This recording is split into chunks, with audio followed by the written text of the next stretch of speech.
আমার ফ্যামিলি থেকে আমার বিয়ে ঠিক করে। সোমবার দিনটা ছিল সোমবার, দেখতে আসে ছেলে পক্ষ থেকে, এসে আমাকে বিয়ে, বুধবার আমাদের কাবিন হবে ওই ছেলের সাথে। সেই জায়গা থেকে সে মঙ্গলবার রাতে মেসেঞ্জারে কল করে, কি করো তুমি? বললাম শুয়ে আসছি। কেন, কথা বলা যাবে? আমি বলছি ওকে বলেন, কিন্তু আমার তো বিয়ে ঠিক হয়ে গেছে। মঙ্গলবারে আমাদের দেখা করার কথা বলে। তো মঙ্গলবারে ওর সাথে আমি মিট করি। তো মিট করার সময় আসলে আমি আমার ওই যে ফ্যামিলিগতভাবে একটা বিয়ে ঠিক হয়েছে এটা মেনে নিতে পারতেছিলাম না, যে আমি ওই ছেলেটাকে চিনি না, জানি না, আমি বিয়ে করবো, আদৌ তার সাথে আমি সংসার করতে পারবো কিনা। হ্যাঁ, এরেও চিনি না, কিন্তু এর সাথে তো আমি কিছু টাইম হলো কথা বলছি, কিন্তু ওই ছেলেটার সাথে তো আমি কথাই বলি নাই। আমি আপনার সাথে মিট করব, আসতেছি, যদি আমাকে দেখার পর আপনার ভালো লাগে আপনি আমাকে রিলেশনের প্রপোজাল দিতে পারবেন না। আমার যেহেতু বিয়ে ঠিক হয়ে গেছে, আপনি যদি চান আমি সেই বিয়ে ভেঙে আপনাকে বিয়ে করব। তো ও আমাকে বললো তোমারও যদি সরাসরি আমাকে দেখে ভাল লাগে, আমরা 1 সপ্তাহের মধ্যে বিয়ে করব, তুমি সেই বিয়েটা ভেঙে দাও, আমি তোমাকে বিয়ে করব। তো বাসায় এসে আমি আমার আব্বুরে বললাম যে আমি এই বিয়েটা করতে পারবো না। পরে বলতেছে কাউকে পছন্দ করো? না, আমি কাউকে পছন্দ করি না। তো আমরা অক্টোবরের 28 তারিখে বিয়েটা করি, পরিবারের সম্মতিতে? কাজী অফিসে না, দুজন একা। কেন জানেন নাই আপনাকে? জানাই নাই। আমি একটা বিয়ে ভেঙে দিছি। আমার মনে হলো এখন যদি আমি হুট করে একটা ছেলের কথা বলি যাকে আমি খুব অল্প দিনের পরিচয়, একবার 2018-তে কথা হয়েছে, আবার 2021, এই বিয়েটা দিবেন? কি ভেবে এরকম একটা ছেলেকে বিয়ে করার সিদ্ধান্ত নিলেন যাকে চেনেনই না, যার বাড়িতে যান নাই আপনি? তার সাথে কথা বলতাম, এটাই মনে হয় আমার ভুল ছিল, যে আমি একেবারেই না চিনে তাকে বিয়ে করার সিদ্ধান্ত নিয়ে নিচ্ছি। নভেম্বরে বাসায় নিয়ে যায়, 1 মাস যাবে, এরপর থেকে ওনা রাতে বাসায় আসে না। আমি একা একটা মেয়ে, নতুন বউ, ঘরে বসে থাকি, 3টা-4টা বাজে, ও বাসায় আসে না। ওরা আমি ফোন দেই, তুমি কোথায়? এই তো আসি আশেপাশে এলাকায়, গ্যারেজে। ফিজিক্যাল যে এই বিষয়টা আসলে ছিলই না, খুবই কম। সে আমার প্রতি ওই ফিল তার কাজই করতো না, যে আমার বউ আমার পাশে আছে, অল্প সময়ে অল্প পরিচয়ে যেন কেউ বিয়েটা না করে।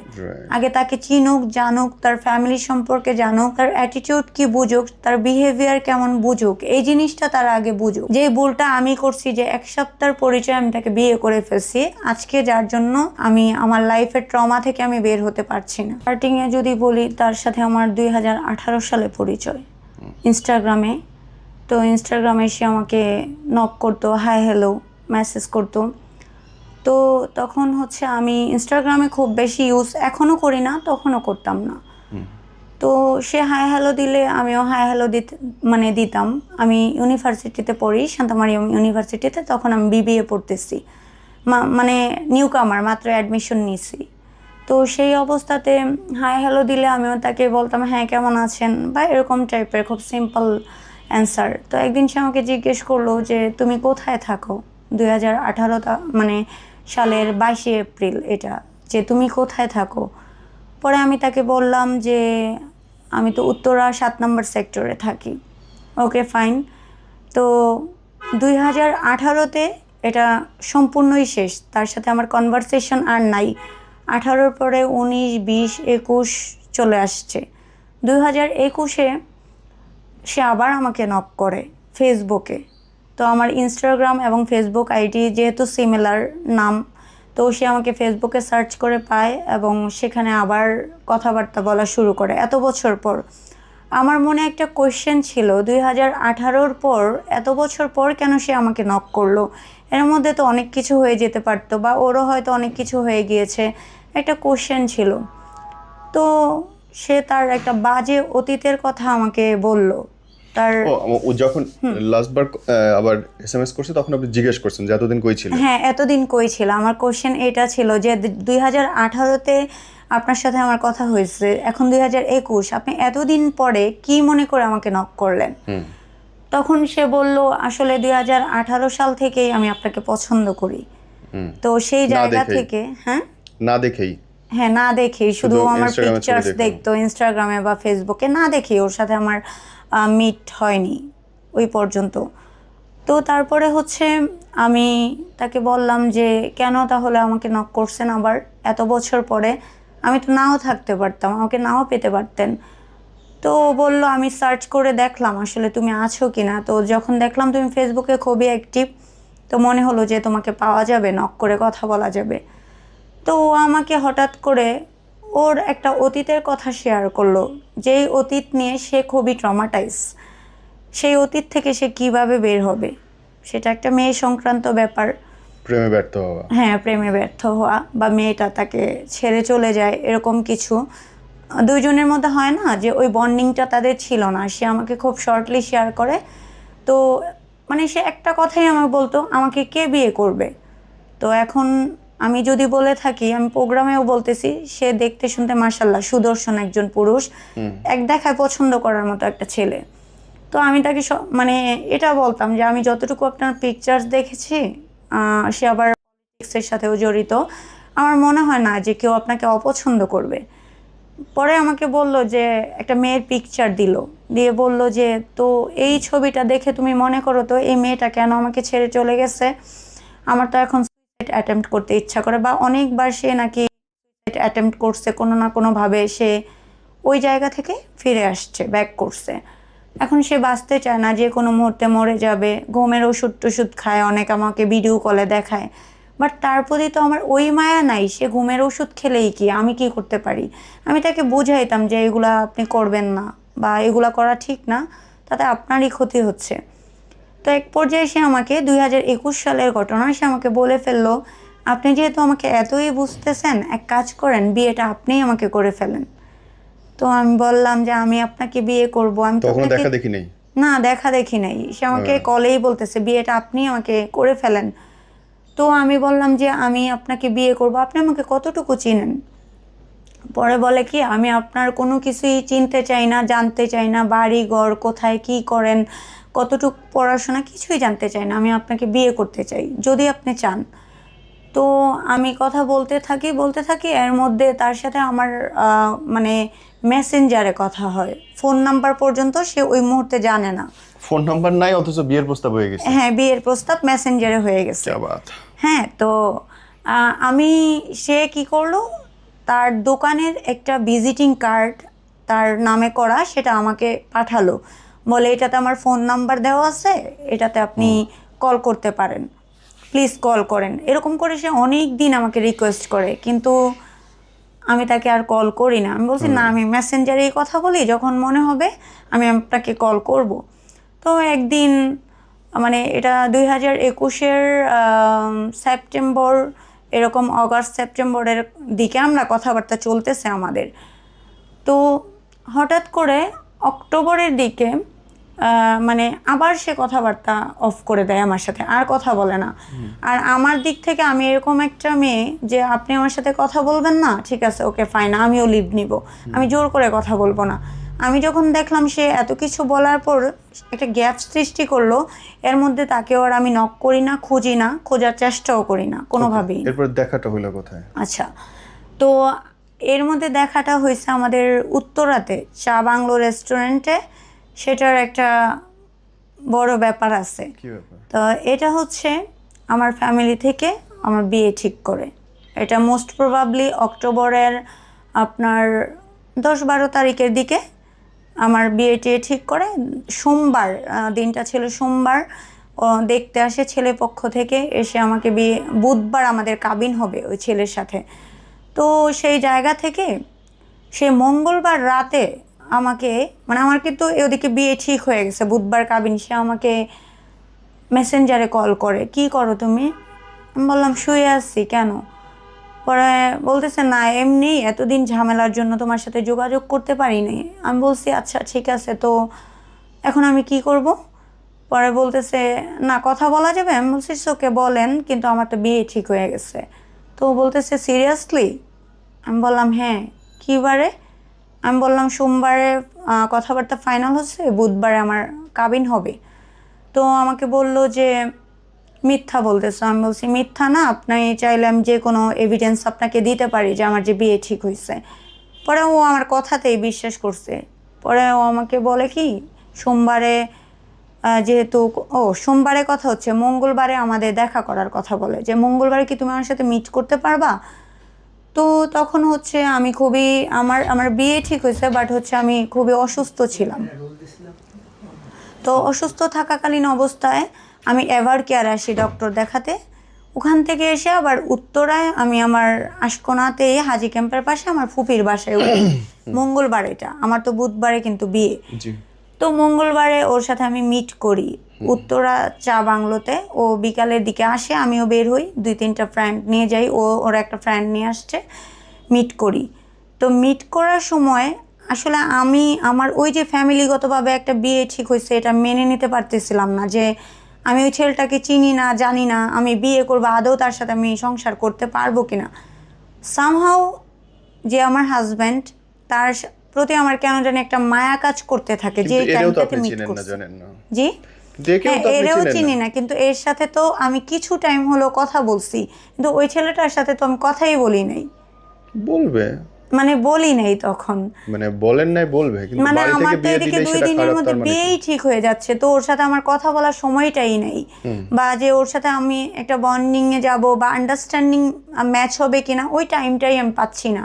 তো এর প্রতি কি আমার প্রথম থেকে আমি যখন কথা বলা শুরু করছি একটা ভালো লাগা কাজ করতো আমার, সেই জায়গা থেকে আমি ওরা একটা কথা বলছি, আমি আপনার সাথে মিট করব, আসতেছি, যদি আমাকে দেখার পর আপনার ভালো লাগে সরাসরি আপনি আমাকে রিলেশনের প্রপোজাল দিতে পারবেন না।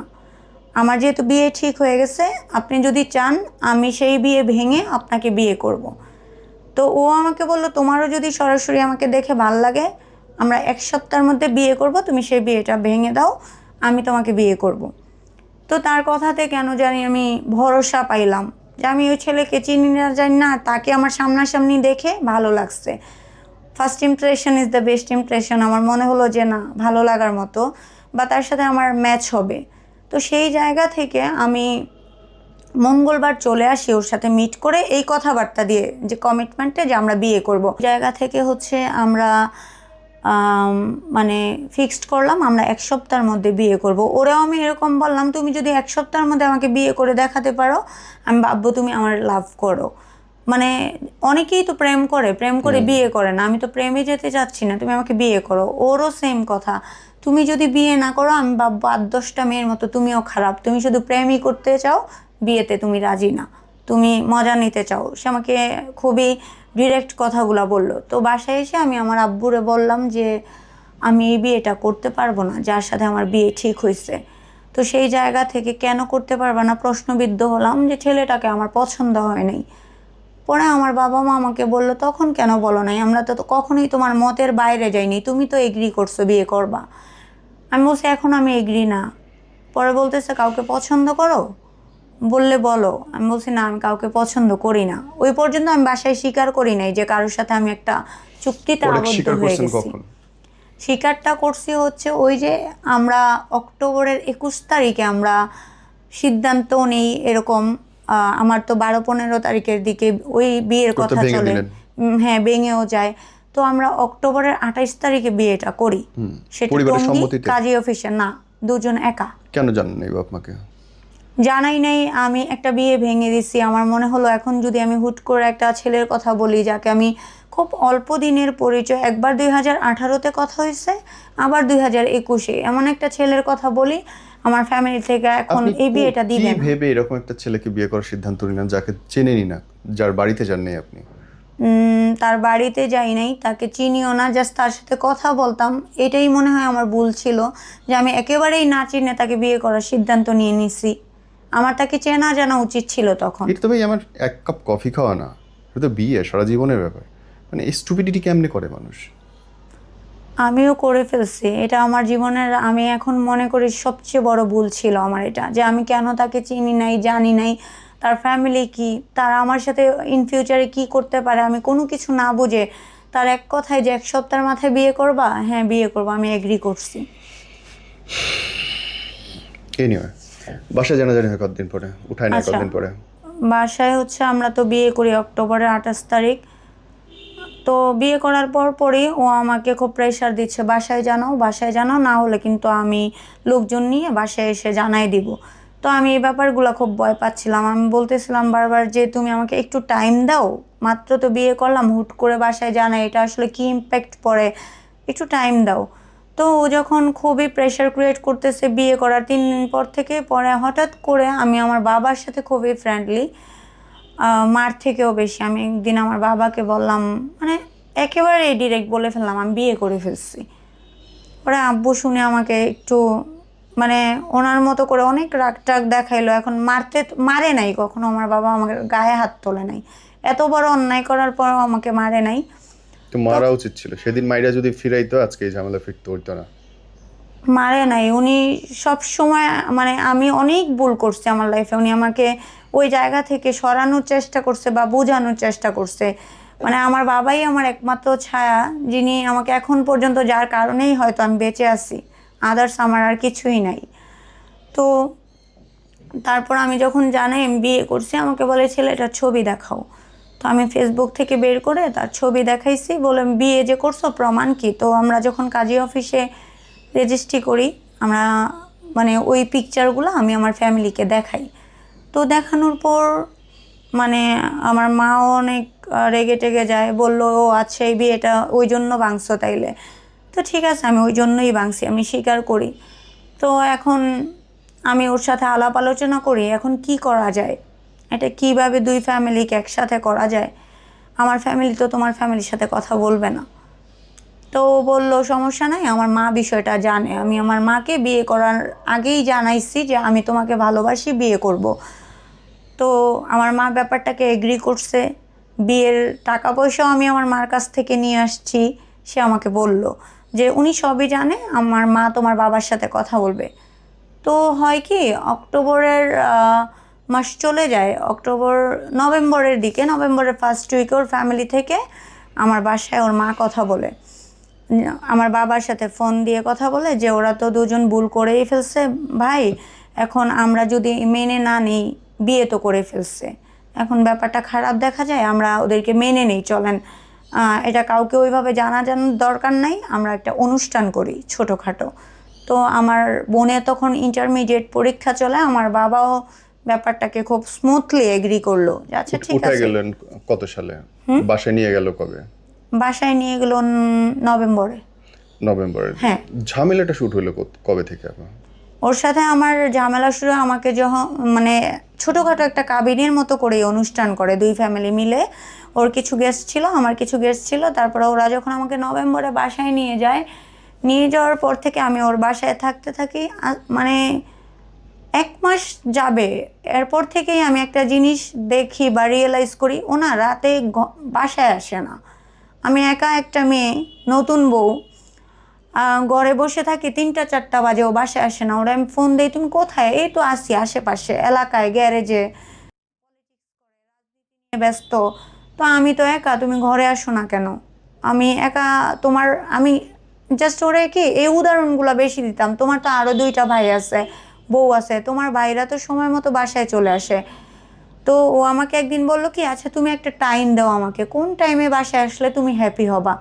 আমি বললাম যাও, তোমার হাইস্ট টাইম 12টা পর্যন্ত তুমি বাইরে থেকো, এরপরে আমার প্রবলেম নাই, এর আগে ঢুকতে হবে না, এরপরে তুমি বাসায় চলে এসো। এরকম করে সে 2 দিন কি করলো, ঠিক টাইম মতো 12টার মধ্যে বাসায় চলে আসে।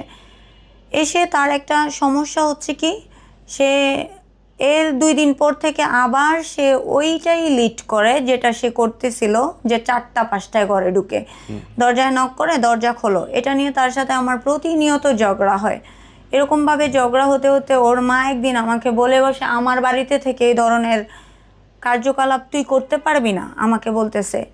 তখন আমি ওনাকে বললাম কমপ্লেনটা, যে আপনার ছেলে সারা রাত ঘরে ঢুকে না, আমি একা থাকি, আপনার মেয়ের ক্ষেত্রে হলে আপনি কি করতেন? উনি বলে যে এই ব্যাপারে আমি কথা বলতে চাই না, আমার খুব বড় বাড়ি, আমার বাড়িতে অনেক ভাড়াটিয়া থাকে, তুই যে এরকম কার্যকলাপ করস, এরকম হলে আমার বাড়ি থেকে বের হয়ে যেতে হবে। সে আমাকে আলটিমেটাম দিল, উনি তার বাড়ি থেকে চলে যেতে হবে। এটা তো ছেলেকে দেওয়ার কথা না, যে না, এটা আমাকে দিল। ছেলেকে বলল না যে তুই বউর সাথে সময় দে, তুই রাত করে বউকে সময় দে বা বাসায় থাক। উনি বলল আমাকে, আমি চিল্লাচিল্লি করছি, আমি যেটা এই যে প্রোগ্রামে আমি বলতেছি, হ্যাঁ আমি ওর সাথে অনেক রাগারাগি করছি এই জিনিসটা নিয়ে। আপনার চিল্লাপাল্লা নিয়ে শাশুড়ি মা কথা বলছে? কথা বলছে যে এই জন্য তার বাড়ি থেকে আমাকে চলে যেতে হবে, এটা ভাড়াটিয়া বাড়ি, অনেকেই শোনে। আমার তার কাছে মানে তার মার কাছে একটা চাওয়া ছিল যে আপনি একটু আপনার ছেলেকে বোঝান না, আমাকে কেন বোঝেন না আপনি, আমিও তো আপনার মেয়ের মতো। তার মানে ওনার ছেলে ওনাদের কথা শুনতো না, ব্যাপারটা কি এরকম? হ্যাঁ, ব্যাপারটা অনেকটা এরকম। আপনি কবে বুঝতে পারলেন প্রথম যে তার ভিতরে ঝামেলা আছে? যখন হচ্ছে আমি দেখলাম যে 1 মাস হয়ে গেছে, মানে সে আসলে ঘরে ঢুকে না। বিভিন্ন মানুষজন আমাকে বলতেছে ভাই তো নেশা করে, সে অ্যাডিক্টেড। কি অ্যাডিক্টেড? এই যে ভাই খায়, ভাই তো হচ্ছে এর সাথে ঘুমের ওষুধ খেয়ে খেয়ে এরকম করে। তো আমি এই জিনিসটা বুঝতাম কি, সে সারাদিন ঘুমাতো। এই যে ঘরে ঢুকতো, ঘরে ঢুকে সে সারাটা দিন ঘুমাতো। আমি সকালে রান্না বান্না করে আমি একা খাইতাম বসে বসে, দুপুরে রান্না করে আমি নিজেই একা একা খাইতাম বসে বসে, সে সন্ধ্যায় উঠতো। আপনি তাকে কাজে যাইতে বলতেন না?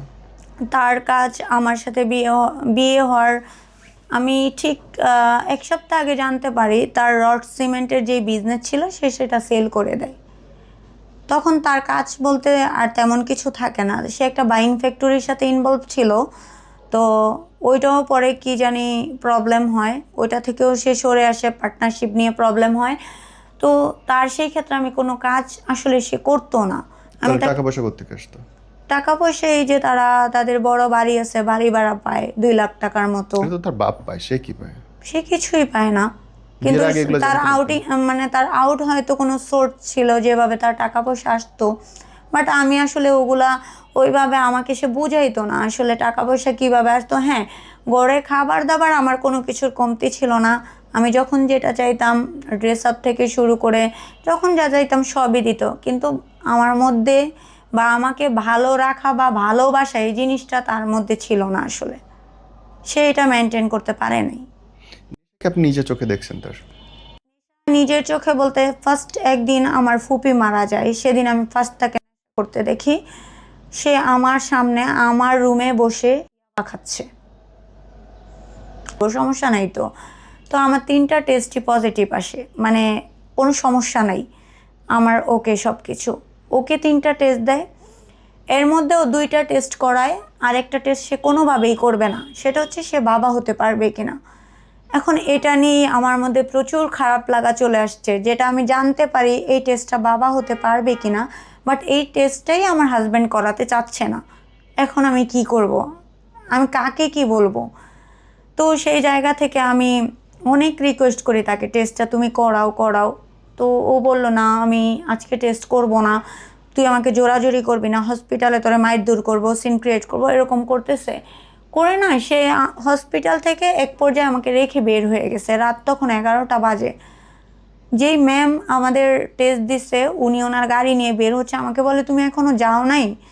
আমি বলছি না ম্যাম, আমার হাজব্যান্ড একটু বাইরে গেছে, আমরা বের হব। বলছে টেস্টগুলো কি ও করাইছে লাস্টেরটা? আমি বলছি না করাই নাই তো। তো উনি গাড়ি নিয়ে চলে গেল, আর আমার রিপোর্ট তো আমি পাইলাম।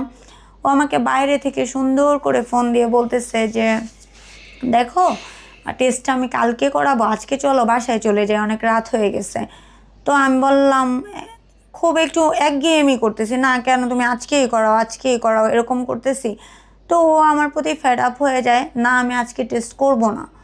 পরে ও আপনার রিক্সা নিল, রিক্সা নিয়ে আমাকে বলতেছে তোর হসপিটালে কিছু বলি নাই, কারণ এটা আমার এলাকা, আমার একটা রেপুটেশন আছে, এই জায়গায় তোরে কিছু করব না, তুই দেখ তোরে কী করি। হসপিটাল থেকে ওর বাসার দূরত্ব 10 মিনিট। সে বাসার সামনে গিয়ে, এই গেটের সামনে গিয়ে রিক্সা থেকে আমাকে লাথি মেরে ফেলে দিছে। তো লাথি মেরে ফেলে দেওয়ার পর আমি তো পড়ে গেছি। এর মধ্যে হচ্ছে সে রিক্সা ভাড়াটা দিয়ে আমার হাত ধরে টেনে হেঁচড়াইতে হেঁচড়াইতে সে তার পুরা উঠান এসে আমাকে হেঁচড়াচ্ছে। এটা তার বাড়ির ভাড়াটিয়ার সহ এত এত লোকজন সবাই ফলো আপ করতেছে। তখন ওর বাবা বলতেছে আচ্ছা মারতেছুস কেন স্যার, মারার কি দরকার? এই একটা কথা উনি বলছে। উনি বেঁচে নেই এখন, ওনার ব্যাপারে আমার মিথ্যা বলে লাভ নেই। তো তার বাবার হাত ধরে আমি বললাম যে আপনি একটু আমাকে বাঁচান। তো উনি আমার হাতটা ছেড়ে দিল। ছেড়ে দেওয়ার পর ওনার ছেলে আমার হাজব্যান্ড বলতেছে কেউ যদি ওরে বাঁচাইতে আসুস তোদের খবর আছে, ওরে কেউ ধরবি না। এই করে সে কি করলো, আমাকে খুব মারতে থাকলো, আমার মাথায় প্রচণ্ড আঘাত করতে থাকলো, দেওয়ালে ধাক্কাচ্ছে আমার মাথা, ইট নিয়ে আমার মাথায় বাড়ি দিচ্ছে, এদিকে রক্ত টক্ত মানে ফেটে গেছে, একটু হাতটা ছুলে গেছে, আমার পায়ে ছুলে গেছে অনেক জায়গা থেকেই। তো তার মেজো ভাবি আমাকে কি করলো, তার থেকে কোনোভাবে ছুটাই নিয়ে এসে তার ঘরে নিয়ে গিয়ে দরজাটা লক করে দিছে। লক করে দেওয়ার পর উনি আমার মাথায় বরফ টরফ অনেক কিছুই দিয়ে দিচ্ছে, যে আমাকে কোনোভাবে একটু ঠিক করা যায় কিনা, যেহেতু আমি খুব সিক হয়ে গেছি ওই মুহূর্তে। পরে রাত বেজে গেছে তখন 1টা। আমি পরে কি করব, পরে টঙ্গী থানায় গেলাম। থানায় গিয়ে আমি রাতে ওর নামে একটা জিডি করলাম যে আমি এই অবস্থায় আছি, আমি হ্যাসেলে পড়ছি, আমার হাজব্যান্ড তো এরকম করতেছে, তো আমি ওর বাসা থেকে লুকায়ে চলে গেছি। চলে যাওয়ার পর মানে সে আর জানে না আমি যে অলরেডি ওর বাসা থেকে বের হয়ে গেছি 1টার দিকে।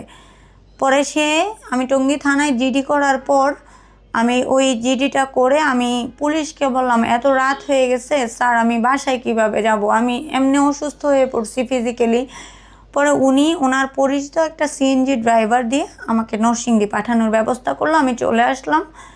তো আসার পর আমি বাসার নিচে দাঁড়ায় আছি, আমি আমার বাবাকে ফোন দিলাম। উনি আমার অবস্থা দেখে উনি কান্না করে দিছে যে ও আমাকে মেরে এতটা খারাপ অবস্থা করছে।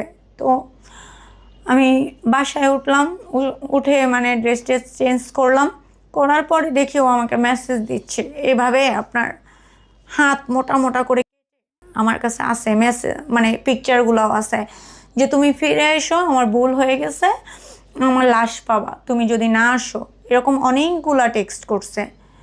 আর অনেকগুলা এরকম পিকচার্স আমাকে কেটে কেটে ভিডিও পাঠাচ্ছে। কিন্তু ওই পর্যায়ে না তার প্রতি আমার একটু আর মায়া লাগে না, যে কাটুক, সে হাত কাটুক, আমার কিচ্ছু করার না। আমি এতটা ডিটারমাইন হয়ে যাই। পরের দিন সকালে আমি কোর্টে চলে যাই।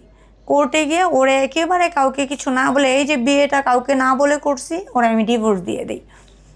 ডিভোর্স দেওয়ার পর ও তো এদিকে আমার সাথে যোগাযোগ করতেই থাকে। তো ওরা আর আমি বলি নাই তোমাকে আমি ডিভোর্স দিয়ে দিছি। তো এক পর্যায়ে আমি দেখলাম যে নোটিশটা আসলে ওর বাসায় এখনও যাচ্ছে না, 3-4 দিন হয়ে গেছে। আমি তো নোটিশ পাঠাইছি, কেন ও পায় নাই? ও তো আমার সাথে খুব নর্মালি কথা বলতেছে, নোটিশ পেলে তো এইভাবে কথা বলতো না। পরে নোটিশ ওর বাসায়ও যায়, আমি ওর ভিডিও কলে দেখাই ডিভোর্স পেপারটা যে আমি তোরে ডিভোর্স দিয়ে দিছি, তুই কোনো দিন আমার সাথে আর যোগাযোগ করবি না।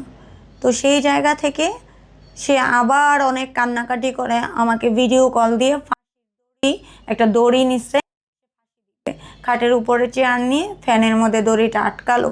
আটকানোর পর বলতেছে আমি ফাঁসি দিব, আমি মইরা যাব, তুমি যদি আমার লাইফে আবার ব্যাক না করো আমি সব শুধরাই নিব, তুমি যা বলো আমি তাই করব। এর মধ্যে কিন্তু ওর ফ্যামিলি থেকে কেউ আমার সাথে যোগাযোগ করে নাই, কেউ বলে নাই তোমার কি হয়েছে, কেন কি করলা, সম্পর্কটা ঠিক করো, ভাইও না, কেউ কিচ্ছু বলে নাই। মানে সবাই সাইলেন্টলি আপনাকে সাপোর্ট করতেছে, তুমি যা করছো ভালো সাইলেন্টলি, করছো। হ্যাঁ তুমি ভালো করতেছো, সাইলেন্টলি সাপোর্ট করতেছে। এর মধ্যে কি হয়েছে, ডিভোর্স দেওয়ার পরেই ও আমাকে এক পর্যায়ে উত্ত্যক্ত হয়ে বলতে থাকে আমাকে সে কোনো জায়গায় পাইলে অ্যাসিড মারবে, আমার মুখ সে অ্যাসিড মেরে শেষ করে দিবে, যাতে আমি আর কারোর সাথে হোল লাইফ লিড না করতে পারি। ও যেহেতু আমাকে পায় নাই, ও আমাকে এত বোঝাচ্ছে, ও আমাকে এত ভালোবাসে। তারপরে আমি একদিন টঙ্গী থানা থেকে ওই যে জিডি করলাম ওই পারপাসে এসআই সহ আরও 5-6 জনকে নিয়ে পুলিশের গাড়ি দিয়েই আমি ওর বাসায় গেছি। কারণ আমি তখন যেহেতু রানিং অবস্থায় বিবিএ পড়তেছিলাম, আমার পড়াশোনার বইটই সব ওর বাসায় ছিল, জামা কাপড়। আমি যেহেতু একা গেলে সে আমাকে একটা আলটিমেটাম দিয়েই রাখছে, অ্যাসিড মারবে, ক্ষতি করতেই পারে আমার ধারণা ছিল। তো আমি পুলিশের একটা টিম নিয়ে গিয়ে ওর বাসা থেকে এগুলো উদ্ধার করে নিয়ে আসি, আমার বই খাতাপত্রগুলো সবগুলো। আমি জাস্ট যাই ওর জন্য, কিন্তু ওর ফ্যামিলি ভাবে কি ওরে আমি অ্যারেস্ট করাইতে গেছি। ওর মা বলে তুমি ওরে অ্যারেস্ট করাইতে আসছো, ও তো বাসায় নেই। তো আমি বললাম ও কোথায়? পরে আর ওরে আমি অ্যারেস্ট করাবো কেন, ওরে তো আমি ডিভোর্স দিয়ে দিছি, ডিভোর্সের পর কিসের অ্যারেস্ট? ও বলে কি ও তো তোমাদের বাসায় গেছে, মানে ওর মা বলতেছে। আমি বলছি এটা তো সম্ভব না, ও আমাদের বাসায় গেছে, আপনি আপনার ছেলেকে বাঁচানোর জন্য এত বড় মিথ্যা কথা বলতেছেন, আমি তো আমার বাসা থেকে আসছি, ও আমাদের বাসায় কিভাবে যায়? তখন উনি আর কোনো কিছু বলে না। আমি যখন আমার জিনিসপত্রগুলো নিচ্ছি ওরা তাকায় তাকায় পাহারা দিচ্ছে আমি কি কি নিচ্ছি। জিনিসপত্র ওর ঘরের জিনিসপত্রগুলাই সব আমার, আমি চাইলে সব উঠাই নিয়ে আসতে পারতাম, কিন্তু আমি নিয়ে আসছি আমার জামা কাপড়গুলা, নিয়ে আসছি আমার বইগুলা, আর কিছুই আনিনি। তো চলে আসলাম। এভাবে করতে করতে না 1-1.5 মাস যায়। ও অনেক পাগলের মতো শুরু করে আমার লাইফে ব্যাক করার জন্য। 1-1.5 মাস পরে আমি আমার ফ্যামিলিকে বললাম যে ও তো আমার লাইফে ব্যাক করতে চাচ্ছে, আমিও ওরে ছাড়া আবার থাকতে পারতেছি না, আমি কি করব এখন? মানে এই ট্রমার মধ্যে আমি কতদিন পরে থাকবো? পরে আবার কি হলো, মানে ওই জায়গা থেকে আবার আমি বিয়েটা হলো কবে? 1.5 মাস পরে আমার ভাই আছে লয়ার, নরসিংদী কোর্টে আছে, খালাতো ভাই, ওনার কাছে যাই। তবে আমার হাজবেন্ডের সাথে আমার শর্ত এটা ছিল, তুমি স্ট্যাম্পে সিগনেচার করবা, স্ট্যাম্পে এটা থাকবে তুমি আমাকে কখনো টাকার জন্য মারধর করতে পারবা না, কখনো শারীরিক বা মানসিক নির্যাতন করতে পারবা না, বেপরোয়া কোনো আচরণ করতে পারবা না। এই যে তুমি রাস্তাঘাটে আমাকে মারতা, রেস্টুরেন্টে গেলে মারতা, বাড়ির মানুষের সামনে মারতা, আমি খুবই অপদস্থ হই। আমার মতো একটা মেয়ে আসলে আমি এটা ডিজার্ভ করি না। আমি একটা বাচ্চা নিতে চাইছি, এটা কি আমার ভুল ছিল? এটার জন্য আমার এত মাইর খাওয়া লাগবে তার থেকে এই বাচ্চাটার জন্য? আচ্ছা গেল। দ্বিতীয়ত আমি এগুলা তাকে শর্তে রাজি করাই, স্ট্যাম্পে সে সিগনেচার করে আবার আমরা কোর্ট ম্যারেজ করে কাজী দিয়ে রেজিস্ট্রি করে বিয়ে করি। সুন্দরভাবে মোটামুটি 1 মাসের মতো আমাদের সংসার চলতে থাকে। এরপরে আমি আবার টঙ্গীতে যাই আমাদের বাসা থেকে, যে সংসার যেহেতু আবার ঠিক হয়েছে সংসার করি। তারপরে সে যে নেশা করতো, এই জিনিসটা আমি দেখলাম ডে বাই ডে বেড়ে যাচ্ছে। নেশা সবসময় বাড়ে, কমে না। হ্যাঁ, সে এটা থেকে বের হতে পারতেছে না, বাড়তেছে। এখন সে আমাকে বলে তুমি আমাকে প্রুফ দাও, কিন্তু আমি যদি প্রুফ দিতে যাই, যাদের নামে প্রুফ দিব, যাদের কথা বলবো, হয়তো সে এরকম করবে, এক কোপ দিয়ে তার হাতটা ফেলে দিবে। আমি কি পারি সেই প্রুফটা দিতে? থাক আমার মনের মধ্যে থাক, তবে আমি আলটিমেটাম এটা দিতাম, তুমি নেশা করো, সেটা আমি বুঝি, তোমার কথার ওয়ে অফ টকিং আসলে বোঝা যায় একটা মানুষ নেশা করলে সে আসলে নেশাগ্রস্ত কিনা। আর সে সারা রাত বাইরে কি করে, সে আবার সেম কাজই করতে থাকে, ওকে, আবার সারা রাত বাইরে থাকে, 4টা 5টা এবার ঘরে কতদিন ঢুকে। টেকে সংসার? সেকেন্ড টাইম কতদিন টেকে সংসার? সেকেন্ড টাইম সংসার প্রায় 1.5 বছরের মতো। তারপরে ডিভোর্স হয়? ডিভোর্স 1.5 বছরের মতো। এই 1.5 বছরের মধ্যে আবার তার বাসায় আমি 2-3 মাস থাকি। তো থাকার পর হচ্ছে, এর মধ্যে কি টেস্ট করানো হয়েছে আবার, ফিজিক্যাল ও টেস্ট? না, এই টেস্ট আর সে করায় নাই, সে করবে না। এটা নিয়ে আজকের দিন পর্যন্ত তার সাথে আমার ঝামেলা।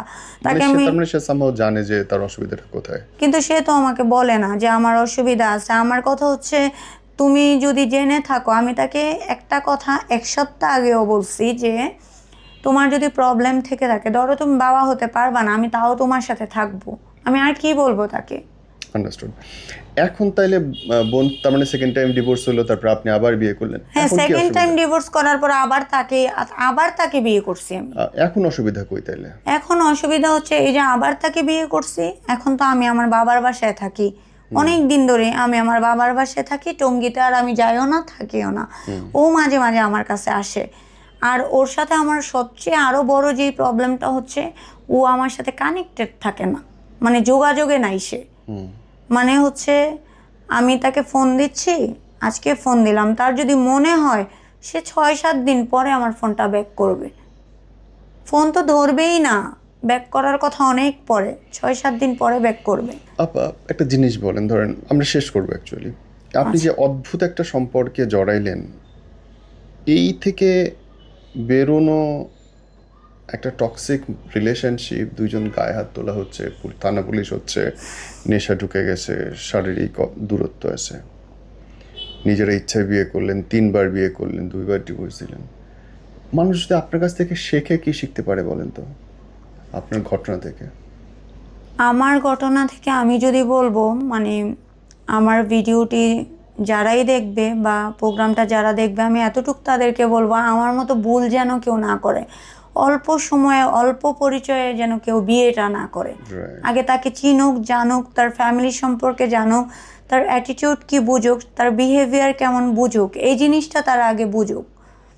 যে ভুলটা আমি করছি, যে 1 সপ্তাহের পরিচয় আমি তাকে বিয়ে করে ফেলছি, আজকে যার জন্য আমি আমার লাইফের ট্রমা থেকে আমি বের হতে পারছি না। এই ভুলটা আমি সবাইকে বলবো যে এই ভুলটা যেন কেউ না করে। মানে যারা ধরা পড়ে নিউজে এসে, শিট, আমার ওই ন্যানোশি ফোন দিয়েছে। ওইটাই তো ওয়ান নাইট বললাম, তো ওয়ান নাইট স্ট্যান্ড করা হয়। ওয়ান নাইট দাঁড়ায় থাকা? না, oh God, One night stand? One night stand হচ্ছে তুমি এক একটা night মানুষ, দাঁড়ায় থাকবা? না না না না, চিটিং আমাদের রিলেশনশিপে কিন্তু কোনো চিটিং নাই, খেয়াল করে দেখো। না, এই চিটিং করার তো আসলে কারণই নাই। মানে একজনের সাথে সম্পর্ক, 10 জন লাইনে আরো 10 জন বিভিন্ন জায়গায় গিয়ে দেখে দেখে 2 ঘন্টা 4 ঘন্টা 5 ঘন্টার জন্য সব করে চলে আসা, মানে প্রথমে ওয়েট করি যে অটো পাসটা হয়ে যায় নাকি, কোনো একটা ইনসিডেন্টে ওয়েট করি, দোয়া করি যে কবে একটা অটো পার্ক, একটা গ্যাঞ্জাম লাগবে আর সরকার বলবে অটো পাস। আল্লাহ আমার দেশটারে বাঁচাইও, তুমি আমার আর কিছু বলার নেই।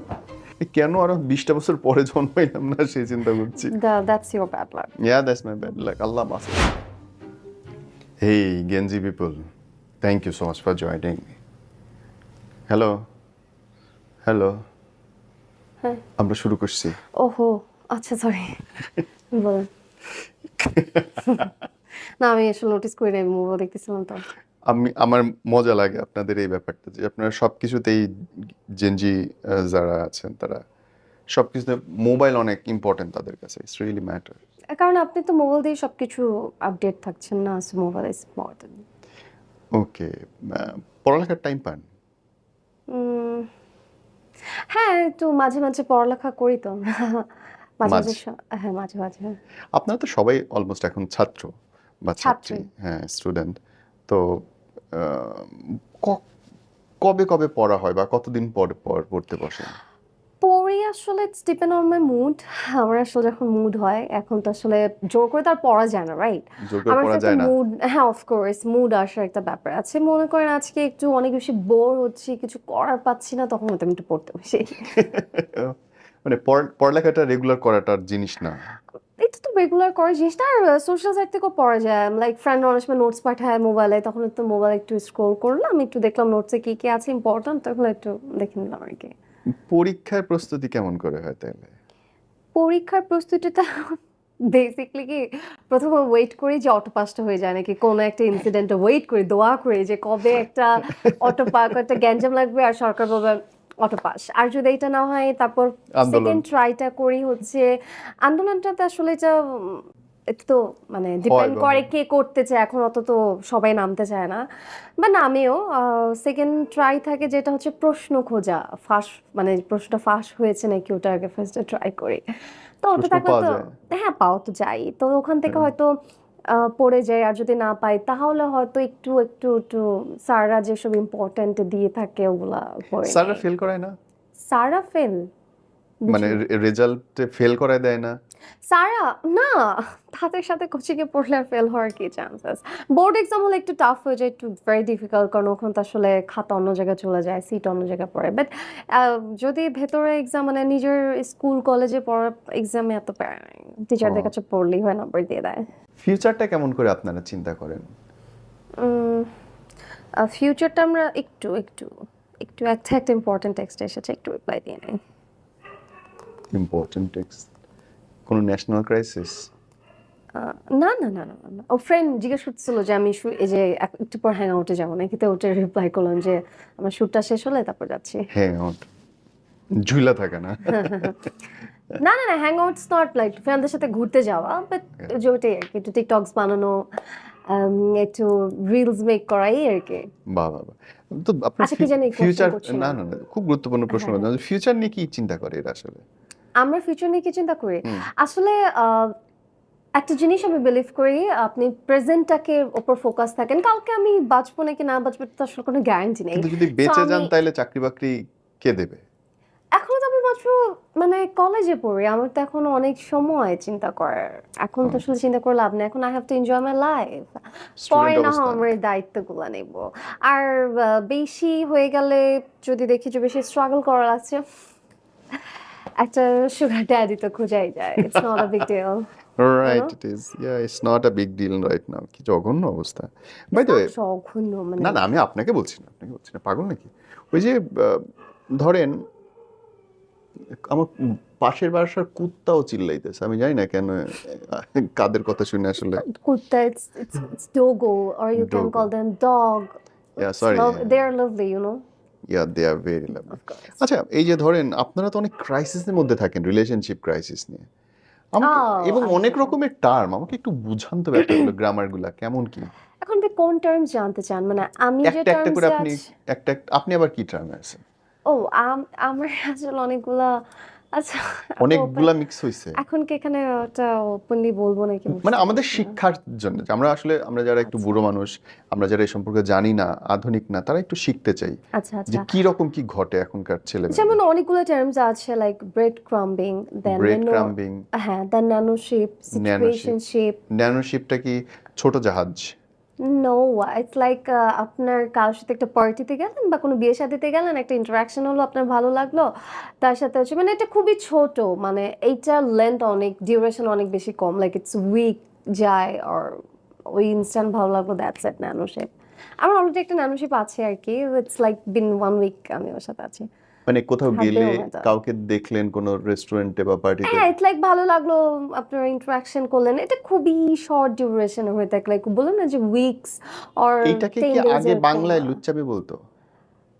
অ্যাকচুয়ালি আমি তো ওই generation, so I don't know এটা ওকে, কি। এইটাকে আপনারা বলছেন হচ্ছে ন্যানোশিপ। It's a ন্যানোশেপ। আমি না বাস্তবে ভাবছিলাম যে ন্যানোশিপ মানে ছোট জাহাজ এর ব্যাপার স্যাপার, কিন্তু এখন বুঝলাম যে অল্প সময়ের রিলেশনশিপ হ্যাঁ, করে, মানে একদমই শর্ট, লাইক উইকস 1 ঘন্টা যায়, বা বা এক সপ্তাহ, বা ম্যাক্স যদি ধরে তো 10 days এর বেশি না। তারপর আবার নতুন ন্যানোশিপ হয়, না, এরপর যেটা আপনার ভালো লাগে আর যেটা কি। আপনার ভালো লাগে। ওকে, এই আরেকটা বললেন ব্রেড ক্রাম্বিং, এটা কি মানে শুয়ে থাকতে পছন্দ করে বিছানায়?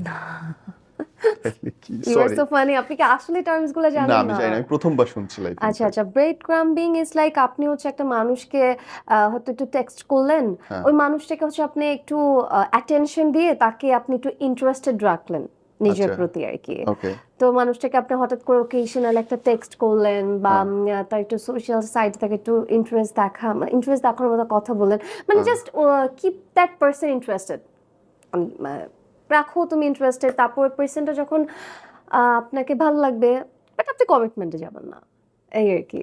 ও মানে এখানটাও কমিটমেন্ট নাই? না, it's not commitment, it's like আমি আপনাকে আমি করতেই পারি যে বেড নিয়ে আপনাকে আমার ভালো লাগছে, আমি আপনাকে জাস্ট একটু অ্যাটেনশন দিলাম, দিলেন, একটু একটু হয়তো ওকেশন একটু টেক্সট দিলাম আপনাকে, একটু আমি একটু মানে খুবই একটু হাইপ টাপ করলাম, দেন আপনি আমার প্রতি ইন্টারেস্টেড হলেন, মানে আমি কোনো কমিটমেন্ট বাইরে থেকে মানে আগাতে আমি ইন্টারেস্টেড না, এটাই আর কি আপনার।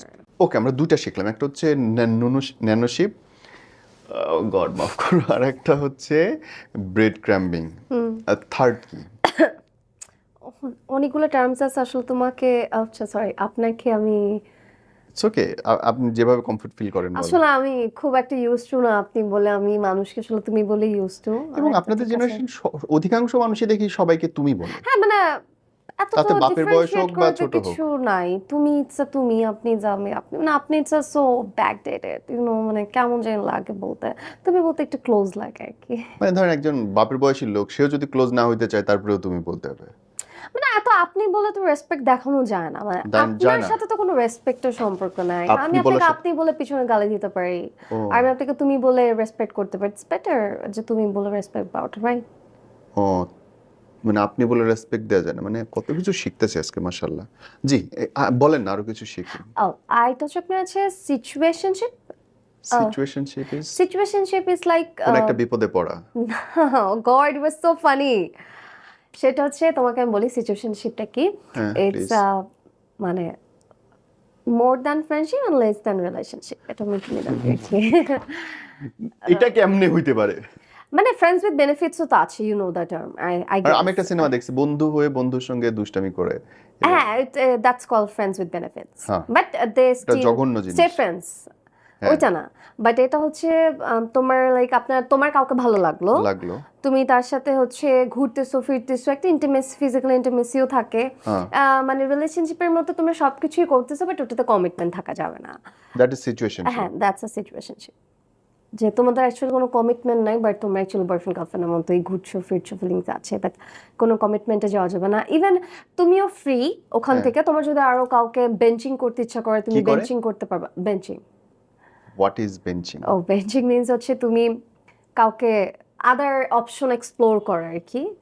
ইটস একজনকে নট তুমি food, it's it's not, like তুমি কাউকে সাইডে রাখলা, সাইড লাইনে রেখে দিলা। মানে এই যে যেমন ফুটবলের 10 জন না, খেলে আর না, একজন ও ওয়েট করে God। সেরকম। তুমি সাইড লাইনে কাউকে রেখে দিলা, হ্যাঁ, কাউকে ভালো লাগছে, তোমার সাইডে আছে, কিন্তু তুমি আদার অপশন এক্সপ্লোর করছো, দ্যাটস কল্ড মানে বেঞ্চিং। ওয়েটিং এ রাখা এবং তাকে আবার ইউজও করা। হ্যাঁ, ইটস লাইক এটাই আর কি। সো আমার একটা সিচুয়েশনশিপের সাথে আমি বেঞ্চিং করেছিলাম, ইটস গুড আর কি। Relationship it's so old and backdated and commitment থাকাটা, মাই গড, মানে ঘোস্ট করে দিব মানে মিন্স ভূত হচ্ছে বানাই দিবা, জিন না, ভূত বানাবো না, শোনো না। তখন তোমাকে আমি কি করবো, তোমার সাথে ঠাস করে কন্টাক্ট অফ করে দিব, তুমি আমার কোথাও অ্যাক্সেস পাচ্ছ না, আমার সাথে তুমি কমিউনিকেশন করতে পারছো না। হ্যাঁ, তো এরকম হয়, আমার কারোর সাথে কথা বলতে বলতে আমার সাথে ভালো না লাগে, আমি ঘোস্ট করে দিই। মানে কোনো জানানো ছাড়া। হ্যাঁ, তো তুমি কোনো জানো না ছাড়াই তুমি তাকে ঘোষ করে দিবা, সে তোমার অ্যাক্সেস পাবে না, তুমি কই জানো না। এটা তো চিটিং, না, it's not cheating, it's like Dam করা। এটা কি ধরনের আচরণ?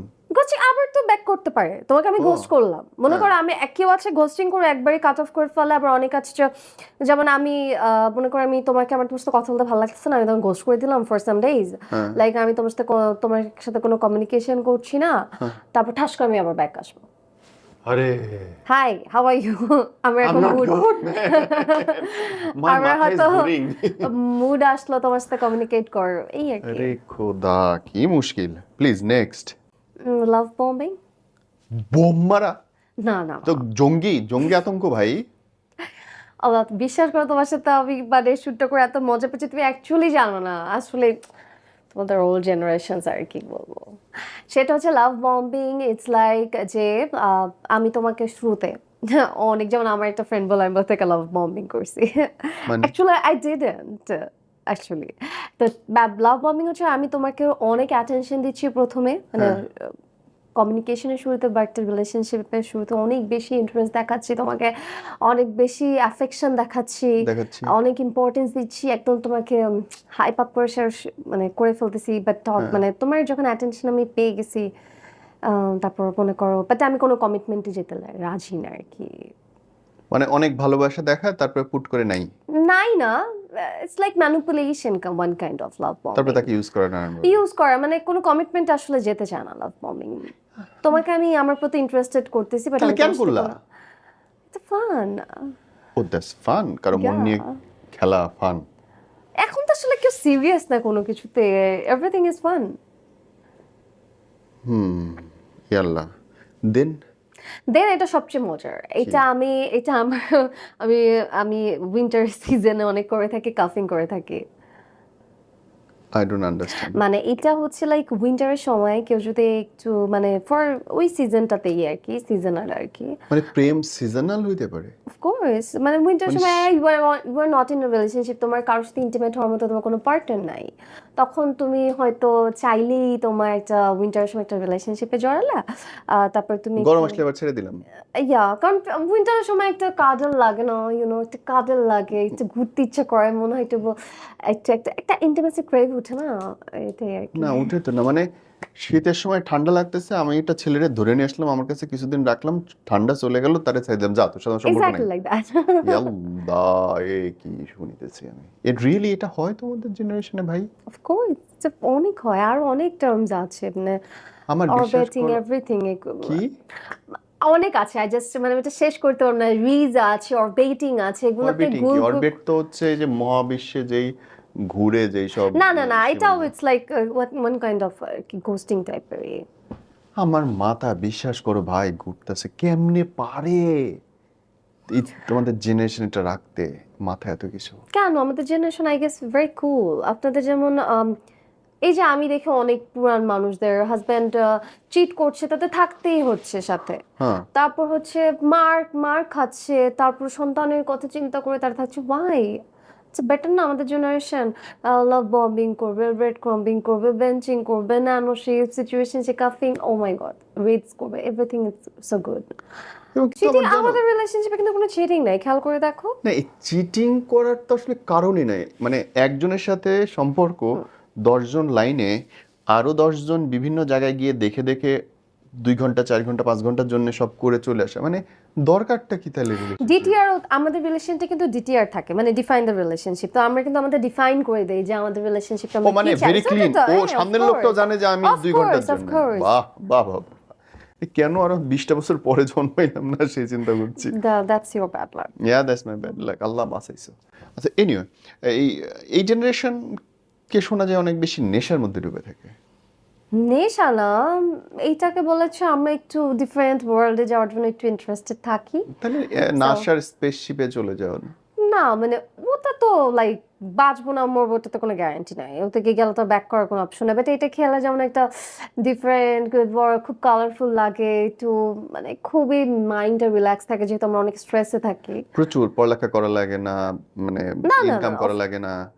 অনেক ইনকাম রিলেশনশিপ করা লাগে না আসলে, ইনকাম তো আসলে অটোই আসে না, ঝামেলা কি একটা দেখেন একটা রিলস যখন আমরা সোশ্যাল সাইট থেকে আমরা ফেসবুক থেকে আর্ন করি বা টিকটক ইউটিউব থেকে আর্ন করি, একটা কন্টেন্ট বানাতে গেলে কিন্তু অনেক এনার্জি লাগে। হ্যাঁ সো এই যে টিকটকে যে ডান্স স্টেপগুলো মুখস্থ রাখা, দেন লাইটিং সেট করে মেকআপ করে একটা টিকটক বানানো, লিপসিং করা ইজ ভেরি ডিফিকাল্ট। সো এভাবে তো আমরা আর্ন করছি না। তো এগুলো তো একটা স্ট্রেস, একটা ফলোয়ার্স কমে গেলে স্ট্রেস লাগে, ও মাই গড আমার রিসেন্টলি ফলোয়ার্স কমছে, আমি যে কি স্ট্রেস আছি, মানে I can't even tell you. বিশ্বাস করেন আমি যে কি স্ট্রেসে আছি আজকে শুনে আমি বলতে পারবো না। কেন, তোমার কি রিচ কমে গেছে নাকি? না না না, আমার মনে হচ্ছে আমার মাথার বুদ্ধি কমে যাচ্ছে আজকে শো এর পর থেকে। কেন? মানে আমি কত কিছু নতুন শিখতেছি জানেন আপনাদের সাথে কথা বলে, মানে আপনার সাথে মানে এই শিকার তো আমার আসলে ভয় কোনো শেষ লাগতেছে, নাই।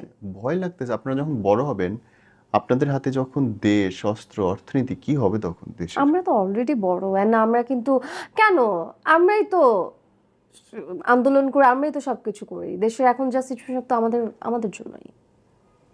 সেই জন্যই আরো ভয়টা সো আমরা বাড়ছে। আমরা অনেক সাহসী, এত ব্রেভ আই গেস আপনারা নাও। না না, আমরা ভয়টা ওই জেনজিরা কারণেই অনেক বাড়ছে, ব্রেভ। কি অবস্থা করছেন আর কি। এনিওয়ে, আল্লাহ আপনাদের ভালো রাখুক। হয়তো এই জেনারেশনের ছেলেমেয়েরা তো অনেক গাঁজা খায়।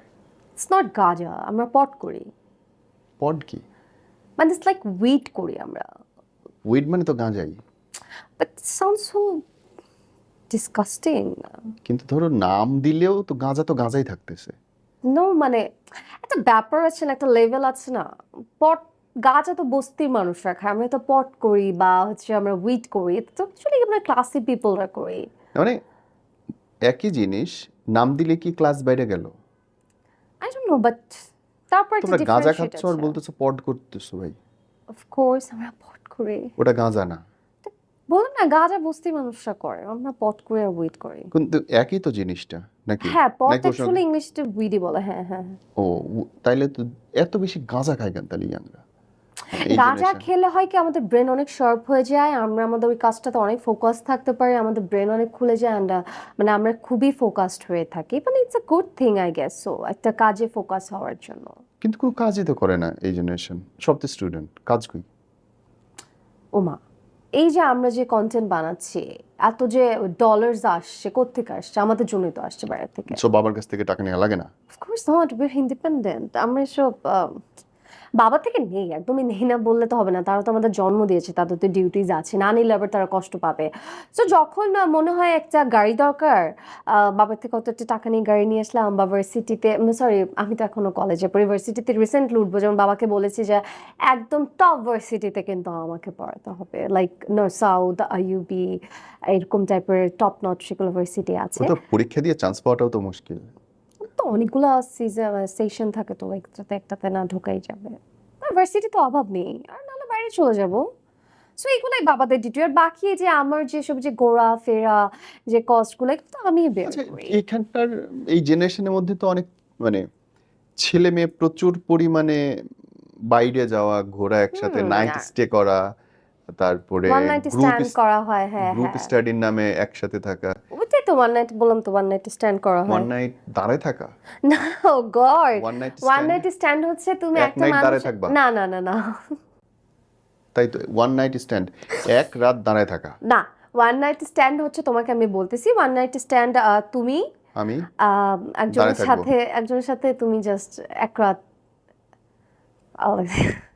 তুমি একজনের সাথে ইন্টিমেট হলা, হ্যাঁ, ওই দিন মানুষটার সাথে মানে একদিন মানে ভালো লাগলো, কারোর সাথে চেনো না জানো না, জাস্ট তার সাথে এক রাত থাকলা, পরের দিন টাটা বাই বাই, চিনি না আমরা দুজন দুজনকে ওয়ান নাইট স্ট্যান্ড হয়, এটা পার্টিতে হয়, এটা খুবই কমন একটা জিনিস। ড্রেস নিয়েও তো অনেক মানে প্রশ্ন জেনজির, যে ধরো আমরা আধুনিকতা মানি, অ্যাকসেপ্ট করি, কিন্তু অনেক বেশি বেশি মনে হয় না? ও মাই গড, মানে আসলে আমি যে একটা ব্যাকডেটেড মানুষের সাথে বসে আছি এটা বোঝা যাচ্ছে, মানে ড্রেস নিয়ে একটা কমেন্ট পাস করাটা তো আমার সব, I hate this, it's my choice, my body, I can wear whatever I want. মানে শিওর, কিন্তু হোয়ার এভার ইউ ওয়ান্ট কি হওয়া উচিত, যে যে কোনো জায়গায় বললাম তো already, it's my body my choice, so আমার যেখানে ইচ্ছে আমি সেখানে পড়বো, এখানে মানে তুমি বলার কে? না পরো বা পরেন, কিন্তু যে কোনো জায়গায় কি হ্যাঁ, যে কোনো ড্রেস? কাপড় নিয়ে একটা একটা মানুষকে কেন জাজ করতেছো? একটা মানুষের কাপড় হতে পারে ছোট, বাট মানুষটা হয়তো অনেক ভালো। একটা মানুষ হতে পারে বোরকা পরে ঘুরছে, ওর ক্যারেক্টার অনেক খারাপ। সো কাপড় নিয়ে আসলে এসব পছন্দ হোটেলগুলোতে আমার না। যতগুলা মেয়েকে ধরা পড়ে সবাই বোরকা পরে দেখি, বা Exactly. যে কোনো জায়গায় খারাপ কিছু অধিকাংশ মানুষকে দেখি যে মানে যারা ধরা পড়ে নিউজে আসে। Shit, আমার ন্যানোশ্রী ফোন দিয়েছে একটু। হ্যালো, হ্যাঁ বেব, আমি একটা শুটে আছি। ঠিক আছে, একটু পর ফোন দেই। ওকে, টেক কেয়ার। হ্যাঁ, আজকে আমি তোমার সাথে স্টে ওভার করবো, প্যারা নেই। ঠিক আছে, বাই। আমি জানি না আজকে শো শেষে আমার মাথা ঠিক করার জন্য গাঁজা খাওয়া লাগবে কিনা, আই এম নট শিওর। চল, let's go my place. Ghatpar যাবো না, ওখানে অনেক বেশিরভাগ গাঁজা পট করা যায়। এখানে একটা গাঁজা গুলি আছে, ওখানে আমরা যাবো না। লেটস গো, কোথায়? মজা হবে। এই তো গাঁজাগুলি, ঘাটপাড় হচ্ছে গাঁজাগুলি একটা আছে, ঘাট পার কোথায়? ওই যে বসুন্ধরাতে। ভেরি কম, ও মাই গড, এই প্লেস যেন না, very famous place of Bashundhara. ঘাটপাড়ের পাশে গাঁজাগুলি আছে, ওখানে সবাই মিলে গাঁজা খাই আর আড্ডা দেই আর গান বাজনা করি। যদি ওখানে ভার্সিটি অনেক গাঁজাগুলি। হট ভাইয়ারা থাকে। গাঁজা গলি। হ্যাঁ, ইয়াল্লাহ। আমি বলছি নামটা চেঞ্জ করে পটের গলি আর উইড গলি রাখা উচিত। গাজার গলি সাউন্ড সো বস্তি, আই নো। ইয়াল্লাহ, আমার দেশটারে বাঁচাইও তুমি, আমার আর কিছু বলার নেই। উফ। আসলে আমি না একটু ইনসাল্ট ফিল করছি। তুমি কি আমাকে না, না। দেখে একটু ইনসাল্ট করছো? না না, ইনসাল্ট করার সাহস, সামর্থ্য, জ্ঞান কোনোটাই আমার না। আমি জাস্ট জানি না, জানার চেষ্টা করছি, এবং যখনই জানার চেষ্টা করছি আমি নিজের কাছে প্রশ্নবিদ্ধ হচ্ছি। তোমার আসলে দোষ না, তুমি তো মেবি 90s এর, হ্যাঁ। রাইট? সো ওল্ড, মাই গড, আমি তো So old, 20s right. এর। মানে ইয়াল্লাহ, সো ডিফারেন্ট। এত বদলাই গেল দুনিয়া কয়েকদিনের মধ্যে। আর বদলাবে, হয়তো আমাদের সামনের জেনারেশনের কাছে আমরা অনেক ব্যাকডেটেড হয়ে যাবো আর কি। তা তো আরো সেটাই। টার্মস আসবে, আরো আপডেটেড হবে ওরা, আমাদের থেকে বেশি আপডেটেড অ্যাডভান্স হবে ওরা। এনিওয়ে, মানে এই জেনারেশনকে ভালো করার কোনো পথ আছে? আমরা অলরেডি ভালো, আই গেস। তারপর আমরা আসলে অনেক বেশি আমাদের মানে চাহিদা নিয়ে কনসার্ন, আমাদের Like? যেগুলো নিড, আমাদের ডিজায়ার, এগুলো নিয়ে আমরা খুব ওপেন আপ, যেটা আসলে তোমরা তোমাদের জেনারেশনও মানে আনফর্চুনেটলি করতে পারোনি। ওইটা আসলে আমরা আমাদের জেনারেশন, আমাদের ডিজায়ার, মানে যা ইচ্ছে করতে পারে। নিডস, এগুলো আমরা আসলে পূরণও করতে পারি। নিজের চয়েস, আমাদের actually priority of self respect অনেক ইম্পর্টেন্ট আমাদের নিজেদের কাছে। মাই আল্লাহ মাফ করুক। আমি জানি না আজকের এই অনুষ্ঠান আমি শেষ করতে চাই এখানে, এবং এরপরে আমার কি অবস্থা হবে, আর যারা শেষ পর্যন্ত দেখলেন তাদের কি অবস্থা হবে।